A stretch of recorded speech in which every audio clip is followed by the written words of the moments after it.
এবার যে টপিকটা পড়বো virus, viroid, Primus, lichen, page 25 থেকে 27। এখানে যেনার ছবি দেওয়া আছে তিনি R.H. হুইটেকার। আর R.H. হুইটেকার 5 কিংডম ক্লাসিফিকেশন দিয়েছিলেন এবং লাইকেন্স, ভাইরাস, ভাইরয়েড, প্রাইমস এদেরকে তিনি ওর 5 কিংডম ক্লাসিফিকেশনের মধ্যে রাখেননি। এই লাইকেন্স, এর মধ্যে লাইকেন্স হলো সেলুলার, কারণ এখানেই সেল থাকে, আর বাকিগুলো এ সেলুলার মানে নন সেলুলার, মানে এখানে কোনো রকম সেল নাই, ঠিক আছে। ভাইরাস আর ইনার্ট, ভাইরাস হলো ইনার্ট, ইনার্ট মানে কি নিষ্ক্রিয়, and crystalline structure outside the living sell. যে একটা বালির কণাকে চিন্তা করো, সে যেমন একটা অসার অবস্থায় বাইরে পড়ে থাকে না, সেরকম ভাইরাসও ক্রিস্টালাইন স্ট্রাকচার আউটসাইড লিভিং সেলের বাইরে, ঠিক আছে। আর আমাদের কমন কোল্ড আর ইনফ্লুয়েঞ্জা যে ফ্লু আছে সেই কজ করে virus, common cold rhino virus করে, আর ইনফ্লুয়েঞ্জা ভাইরাস। তো এটা আমরা পড়বো যদিও তখন আরও ডিটেলসে, এটা ওই যে হিউম্যান হেলথ অ্যান্ড ডিজিজ চ্যাপ্টারে। তারপরে দেখা যাক যে ভাইরাস কি অব্লিগেট প্যারাসাইট, অবশ্যই, কারণ বাইরে ভাইরাস কিছু করতে পারে না, ভেতরে ঢুকবে, কোনো একটা হোস্ট সেলে ঢুকবে, সেখানে রেপ্লিকেট করবে, বংশবিস্তার করবে, তারপরে সে হোস্টটাকেই মেরে দেবে। এটা হলো ভাইরাসের কাজ। ভাইরাসকে নিউক্লিয় প্রোটিনও বলা হয়, কারণ ভাইরাস যে একটা কোট পড়ে সেটা প্রোটিনের তৈরি, বাইরের যে আবরণ দেখো এখানে লিখেওছি আমি প্রোটিন, আর তার একটা হয় আইদার RNA অর DNA, যে কোনো একটা থাকে জেনেটিক ম্যাটেরিয়াল বা নিউক্লিক অ্যাসিড, তো তার জন্য দেখো নিউক্লিয় প্রোটিন, তাই নিউক্লিয় প্রোটিন বোঝা গেছে। আর এটা তো বলে দিলাম সাথে সাথে। দেখো plant virus single standard RNA, ঠিক আছে, প্ল্যান্ট ভাইরাসের ক্ষেত্রে সিঙ্গেল স্ট্যান্ডার্ড RNA তাদের হয়। আর অ্যানিম্যাল ভাইরাস যারা অ্যানিম্যালদেরকে অ্যাফেক্ট করে যারা, তারা SS মানে single standard RNA, double standard RNA আর ডবল স্ট্যান্ডার্ড DNA, 3 প্রকারই হয়। কিন্তু তোমাকে যে ব্যাকটেরিয়াকে যে ভাইরাসগুলো আক্রমণ করে, ব্যাকটেরিওফাজ, সেইগুলো শুধুমাত্র ডবল স্ট্যান্ডার্ড DNA, সেগুলো কি শুধুমাত্র ডবল স্ট্যান্ডার্ড DNA। এইটা তোমাকে বারবার টেস্টে দেবে, আর সেগুলো তোমার ভুল হওয়া যেন না হয় সেখানে, এটাই মনে রাখতে হবে, বাকিটা তুমি পেরে যাবা দিলেই। স্ট্রাকচারের মধ্যে ক্যাপসিড পড়ছে, যেটা প্রোটিনের code that protect nucleic acid, nucleic অ্যাসিডকে যে প্রোটেক্ট করছে সেটাকে বলছে ক্যাপসিড। এটা আর ক্যাপসোমিয়ার কি স্মল সাবইউনিটস অফ ক্যাপসিড, মানে ধরো এরকম ছোটো ছোটো ছোটো ছোটো, মানে ছবিও দেওয়া আছে, এই দেখো এই ছোটো ছোটোগুলো দেখছো, এইগুলো হলো ক্যাপসোমিয়ার, আর এই গোটাটা ক্যাপসিড। যদি এনসিআরটিতে এখানে ক্যাপসিড দিয়ে দিয়েছে, তো এটা এনসিআরটি গোটা কোডটাকে বোঝাতে চেয়েছে, এটা মনে রাখতে হবে।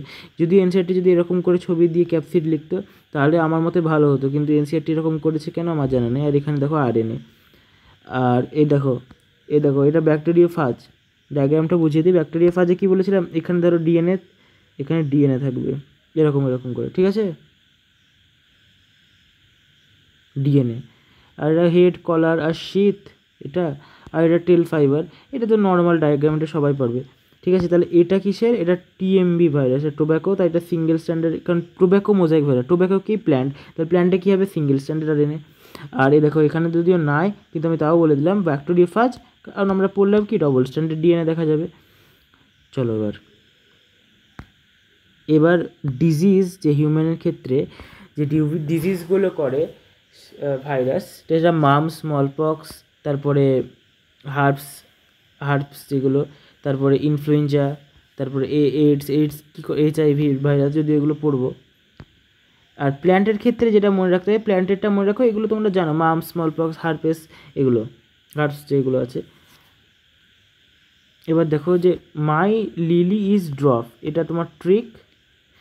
দেখো মাই দিয়ে মোজাইক ফরমেশন, লিলি দিয়ে leaf rolling and curling, Y দিয়ে ইয়োলোয়িং অ্যান্ড ভেন ক্লিয়ারিং, এগুলো সব প্ল্যান্টের যে রোগগুলো। আর ড্রফিং স্ট্যান্ড গ্রোথ, স্ট্যান্ড মানে খর্বদেহ, যে গ্রোথ খুবই ছোট হয়ে যায় প্ল্যান্টগুলো, হ্যাঁ, গ্রোথ খুব মানে কমে যায় আর কি, খর্বদেহ হয় আর কি। ভাইরাসের এবার এনসিআরটি লাইনটা দেখে নিই। In the 5 kingdom classification of Whittaker there is no mention of lichens, লাইকেন্সে দেখো আলাদা করে দিয়েছে, অ্যান্ড সাম এসেলুলার অর্গানিজম, মানে এইগুলো কি নন সেলুলার, কোনগুলো এই দেখো এই 3টে non cellular. This are briefly introduce here. All of us who have suffered the ill effects of common cold and flu, known what effect virus can have on us. Even we do not associate it with our condition. আমাদের যে common cold হয়, flu হয়, তো এর জন্য ভাইরাসই দায়ী, কিন্তু আমরা অনেক সময় এগুলোকে ভাইরাস এর জন্য দায়ী করি না। মানে হয়তো ভাইরাস সম্পর্কে বলছে জ্ঞাত নয়, কিন্তু এনসিআরটিটা অনেক আগে লেখা হয়েছে যেহেতু এটা আমাদের যেটা করোনাটা আসার পর থেকে আমরা প্রায় ভাইরাস সম্পর্কে মানুষ সচেতন হয়েছে। যদিও এখন মানুষ সচেতন হয়েছে, কিন্তু এনসিআরটিতে এই লাইনটা লিখেছে যে আমরা হয়তো জানি না, এখন তো সব লোককেই ভাইরাস করে বেড়াচ্ছে সবাই।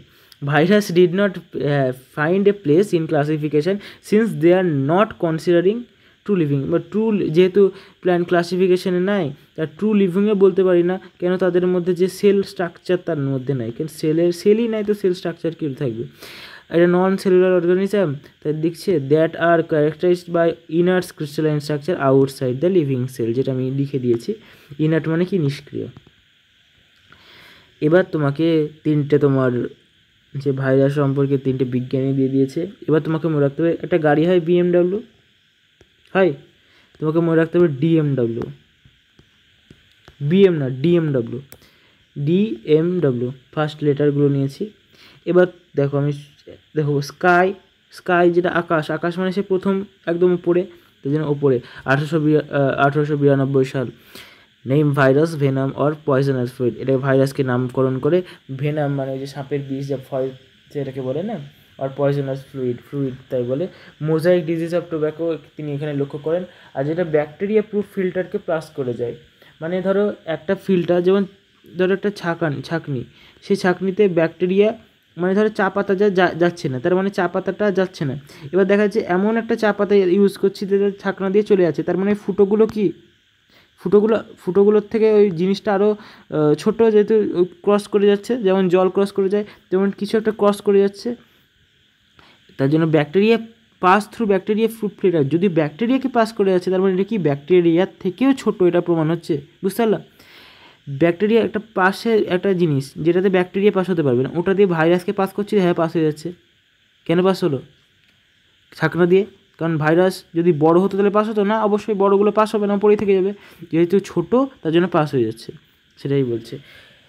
এবার দেখো এরপর কি হয়, বি, তাই বেজারনিক দ্বিতীয় নম্বরে, এটা এ ধরে নেবা, এটা বি, ঠিক আছে। তাহলে বেজারনিক আছেন, তিনি 1898 সাল, infected tobacco plant could infect healthy plant, যে ভাইরাস ছোঁয়াচে যে একটা গাছকে তোমার হেলদি প্ল্যান্টগুলোকে অ্যাফেক্ট করছে, যে অ্যাফেক্টেড প্ল্যান্টগুলো অ্যাফেক্ট করে দিচ্ছে, সেটা তিনি বলেছিলেন। কন্টাজিয়াম ভাইভাম ফ্লুইডিয়াম টার্মটা ব্যবহার করেছিলেন, যেটা ইনফেকশন লিভিং ফ্লুইডটা বলেছিলেন, ঠিক আছে। এখানেও তিনি ফ্লুইডই উচ্চারণ করলেন। আর ডাব্লু ইনস্ট্যান্টলে, ঠিক আছে। এই থেকে লেগ কথাটা মনে আসছে, তার মানে পা নিচের দিকে। একটা স্কাই বললাম, দ্বিতীয় নম্বরটা বি, তার 3 নম্বরটা লেগ, থেকে লেগ বোন রাখবা। এটা যদি তোমার আমার মতে তুমি হয়ে যাবো। স্ট্যান্ড, পায়ে দাঁড়িয়ে থাকি, স্ট্যান্ড, এটা কথাটাও আসছে, তুমি দাঁড়িয়ে থাকি। তো এই ছোটো ছোটো ট্রিক যদি তোমার মনে করার জন্য, এটা 1935 সাল, ঠিক আছে। এখন তো সালও ইম্পর্টেন্ট হয়ে গেছে। আচ্ছা, আমি ছবিগুলো বলে দিচ্ছি।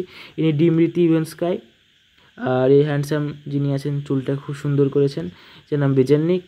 আর Stanley could be crystallise and it consist largely of protein, মানে এটা প্রোটিন দিয়েই তৈরি। আর একটা ক্রিস্টালাইন স্ট্রাকচার, ওই বালির কণা বলেছিলাম না, যেমন হয়ে পড়ে থাকে। এটা বালির কণাকে বাইরে কল্পনা করো, শুধু ভিতরে এলে বালির কণাটা একদমভাবে হোস্ট রিপ্লিকেট করে দিয়ে হোস্ট সেলটাকে মেরে ফেলে, ডাই করে দেয়। তারপরে চলো, এই ছবিটা বোঝানো হয়ে গেছে। এবার যেটা আছে, once they effect a cell, they take over the machinery of host cell to replicate themselves, killing the host. would call virus living or non living? এর প্রশ্ন করছে, আর এই কথাগুলো আগে বুঝিয়েছে।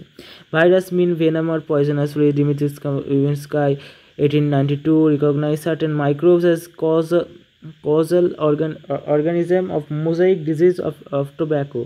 These are found to be smaller than bacteria because they pass through bacteria proof. দেখো smaller এখানে দিয়েছে, smaller than bacteria because they pass through bacteria proof filter. MW বেজারনিক দ্বিতীয় জন 1898 সাল demonstrate that the exit of the infected plant of tobacco could cause infection in healthy plant and name the new pathogen virus and call the fluid as contagium vivum fluidium, infectious living fluid. W.M. Stanley 1935 showed that virus could be crystallized, and crystal consist largely of protein. They are inert in outside their specific host cell. Virus are obligate parasite. তো এখানে কোনো বোঝানোর জিনিস নাই, যেগুলো আমি সবই লিখে দিয়েছি।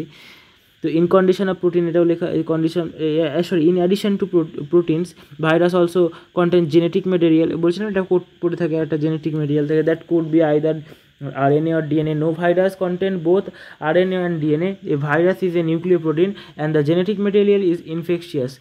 In general, virus that infect plant that have single-stranded RNA and virus that infect animal have either single or double-stranded RNA or double-stranded DNA. মানে তিনটে থাকতে পারে অ্যানিমেলের ক্ষেত্রে। Bacteria virus or bacteriophage virus that infect the bacteria are usually double-stranded DNA virus. The protein coat called capsid made of small subunits called capsomere protect the nucleic acid. ঠিক আছে, nucleic অ্যাসিডকে protect করে। The capsomeres are arrange in helical or polyhedral geometric forms. Virus cause disease like mumps, smallpox, RSV and influenza. AIDS in human also called by virus. কি virus? HIV.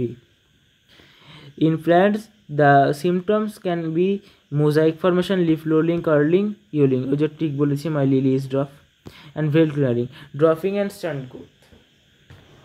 Viroid, আচ্ছা viroid prions and এই যে lichen, এটা টপিকটা পড়া হয়নি, যদিও এখানে ওটা পরেটা এসে পড়ছি। দেখো এখানে HIV ভাইরাস, হেপাটাইটিস বি, ঠিক আছে দেখো, হ্যাঁ তার মধ্যে তিনটে ইনফ্লুয়েঞ্জাটা আছে, এবারে ভাইরাসটা নাই। রেবিসটাই কুকুরে কামড়ালে যেটা হচ্ছে, হার্বসটা এটা, আর এ দেখো ব্যাকটেরিয়াফাজ, এরা ব্যাকটেরিয়াকে যারা আক্রমণ করে। তো ছবিগুলো দেখে নাও, ভালো লাগছে। এখানে আরও কিছু ছবি দেওয়া আছে, যে এগুলো তো এনসিআরটির নাই, শুধু ছবিগুলো এনেছি যেন বোঝা যায়, ঠিক আছে।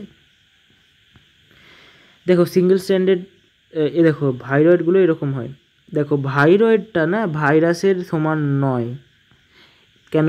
দেখো এর তো প্রোটিন, দেখো ল্যাক প্রোটিন কোড, দেখো ভাইরাসের কথা চিন্তা করো, কোট পড়েছিল আর জেনেটিক মেটেরিয়াল ছিল। এবার ধর ভাইরয়েড বলছে কোটি নাই, তো যে কোটি নাই সে শুধু এটুকু থাকবে, তাহলে তুমি বলো ছোটো হবে না বড় হবে? ভাইরাসের থেকে স্মলের থেকে অবশ্যই ছোটো হবে, কারণ বাইরের কোটটাই তো নয়। একটা বক্স, ধর একটা বক্স, তার ভিতরে একটা বল বা কিছু রাখা আছে আমাদের, তো এটা ভাইরয়েডের শুধু বলটাই আছে, বক্সটাই নাই, তাই না? তাহলে ছোটোই হবে। টি.ও. ডায়নার 1971 তিনি এটা খুঁজেছিলেন। RNA of viroid was low molecular weight, ঠিক আছে। এটুকুই আমাদের এনসিআরটিতে তথ্য দেওয়া আছে। যদি একবার এনসিআরটির সাথে পড়েই নিই, in 1971 T O. Diener discover a new infectious agent that was smaller than viroid সমান নয়, কেন? ভাইরাসের কোট আছে আর এর কোটটাই নাই, তো শুধু এটা পড়ে আছে, তাই তুমি বলো ছোটো হবে না বড় হবে? It lacked the protein code that is found in virus, hence name viroid. The RNA of the viroid was a low molecular weight. আচ্ছা এখানে দেখো, it lacked protein code that found in virus, hence name viroid. Hence চলে এসছে, এই হিন্সটাকে গোল করে রাখবা। তোমাকে পরীক্ষায় দেবে ভাইরয়েড নামকরণের কারণ, ঠিক আছে, স্টেটমেন্ট তুলে দেবে। যদি আমি 5 নম্বরের তো কোশ্চেন দিচ্ছি না তোমাদেরকে, এর স্টেটমেন্ট 1 দিয়ে দেবে, সেখানে তোমাকে এইখান থেকে কোনো গন্ডগোল করবে যে প্রোটিন কোড, এখানে হয়তো ল্যাক জেনেটিক ম্যাটেরিয়াল করে দিল, তখন তোমাকে সেটা দেখতে হবে। জেনেটিক ম্যাটেরিয়াল না থাকলে তো ইনফেক্টই করতে পারবে না, কারণ এটাই ইনফেক্ট করে, জেনেটিক ম্যাটেরিয়াল RNA DNA এটাই ইনফেক্ট করে কোনো জিনিসকে। কোডটা তো আর ইনফেক্ট করতে পারে না, কোডটা নিজেকে রক্ষা করবে, কোড ইনফেক্ট করবে না, জেনেটিক ম্যাটেরিয়ালই ইনফেক্ট করে। তার জন্য ভাইরয়েডের শুধু ওইটুকুই আছে, সেটা জানতে হবে। হ্যাঁ, তাহলে ভাইরয়েডটা আমার যতটা বোঝানোর ক্ষমতা বুঝিয়ে দিয়েছি তোমাকে। তারপরে দেখো প্রায়ন্স, অ্যাবনর্মালি ফোল্ডেড প্রোটিন, একদম এ দেখো, ঠিক আছে। সেই আমাদের পেনগুলো হতো না, ওই পেনের ভিতরে একটা রিফিল টাইপের, ওগুলোকে ছেলেপিলেরা ওই সাবনার দিয়ে ছিলে এরকম টাইপের একটা ডিজাইন হতো, দিয়ে পেনের গায়ে আবার পরিয়ে রাখতো, ওই রকম লাগছে না? ওইরকমই দেখতে। এটা সিমিলার সাইজের ভাইরাস, কেন জানো? এর মধ্যে ওইটা নাই, জেনেটিক ম্যাটেরিয়ালটাই নাই। এই ভাইরাসের এর প্রোটিন কোডটা আছে এর, বুঝলা? চলো বুঝাচ্ছি আরও। নিউরোলজিক্যাল ডিজিজ বেশিরভাগ করে। BACB, bovine spongiform encephalopathy, bovine spongiform encephalopathy মনে রাখতে হবে। কোথাও এই জায়গাটা থেকে কোথাও একটু প্রবলেম করে দেবে, দিয়ে বলবে যে অপশান দিয়ে দেবে commonly call mad cow disease. আর এটারই ইনভেরিয়েন্ট ফর্ম যখন মানুষের মানে কাউয়ের দেহ থেকে মানুষের শরীরে চলে আসতো তখন সিআর জেকব ডিজিজ তাকে বলছে। এটা ব্রেনের ছবি দিয়েছি কারণ এইখানে হয় ইনফেক্ট করে, এটা এইতে এনসিআরটি তো নাই, এটা আমি গুগলে দেখলাম যে এই ছবিটা এরকম দিয়েছে তার জন্য দিলাম। চলো এটুকু পড়ে আসি। In modern medicine, certain infectious neurological disease were found to be transmitted by an agent consisting of abnormally folded protein. The agent was similar in size to virus. Similar কারণ এর বক্সটা আছে তাই বলেছে। The agents were called prions. The most notable disease caused by prions are bovine spongiform encephalopathy, commonly called কি mad cow disease. এটাকে BAC-কে mad cow disease বলে, mad cow disease in cattle and it's analogical variant. আচ্ছা এটা সবগুলো neurological মানে সবই ব্রেনে পাগল করে দেবে, এটা হলো হ্যাঁ এ পাগল করতে এই ভাইরাস যদি কাউকে পাগল করতে চায় ভাইরাস দিয়ে দেবে, এরকম ব্যাপার হয়ে যাচ্ছে যেটা পাগল করে দিচ্ছে। হ্যাঁ গরুকে মানুষকেও, এই গরুর শরীর থেকে মানুষের শরীরে আসছে তখন। And it's analogous variant. আচ্ছা আমি এটা লিখেছি কিউটসফেল জেকব ডিজিজ, কিউটসফেল জেকব ডিজিজটা আমি লিখিনি, তুমি একটু দেখে নিও হ্যাঁ। ইনহিউম্যান। আচ্ছা এবার লাইকেনটা করে নিই। সিআর শুধু জেকব ডিজিজ লিখে নিয়েছি, কিউটসফেল জেকব ডিজিজ। তারপর লাইকেন মিউচুয়ালি অ্যাসোসিয়েট, ঠিক আছে দুটো, একটা ফাইকোবায়ন্ট একটা মাইক্রোবায়ন্ট, ঠিক আছে। এবার ফাইকোবায়ন্ট দেখো কী করে মনে রাখবা, আমরা অ্যালগি যদি পড়ো ফাইকোমাইসিটিস, বিসিডি তার না হচ্ছে ফাইকোমাইসিটিস নয়, কী আছে ওই অ্যালগি না, আচ্ছা ছাড়ো। দেখো এরকম করে রাখতে পারবা, FM একটা মনে রাখতে পারবা, ফানজাই, আর এই দেখো ফানজাই তোমার মাইক্রোবায়ন্ট, ঠিক আছে এটা মনে রাখবা। আর হ্যাঁ এইভাবে মনে রাখবা, একটা FA হয়ে গেল তাহলে ফাইকোবায়ন্ট অ্যালগি হয়ে গেল। ফুড, ঠিক আছে ফুড, এই অ্যালগি তো ফুডই করবে, আর এই সেলটা দিবে অ্যাবজর্ব মেটেরিয়াল আর ওয়াটার, ঠিক আছে তিনটেই প্রোভাইড করবে। তো এই ফানজাইয়ের বেশি কাজ, ফুড শুধু এই খাবার করবে, ঠিক আছে।